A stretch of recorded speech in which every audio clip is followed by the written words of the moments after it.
ஒன்றுமில்லாதவராய் வாழ்க்கையில எந்த ஆசீர்வாதம் இல்லாமலே அவர் இருந்தாரு. ஆனா 75 வயசுல அவர் ஏசாப்பாவை அறிந்து கொண்டார்.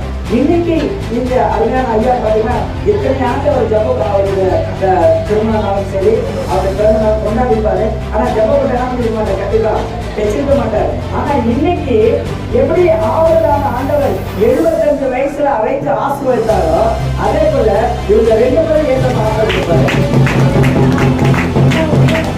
நம்பர் பாத்தீங்கன்னா அந்த 75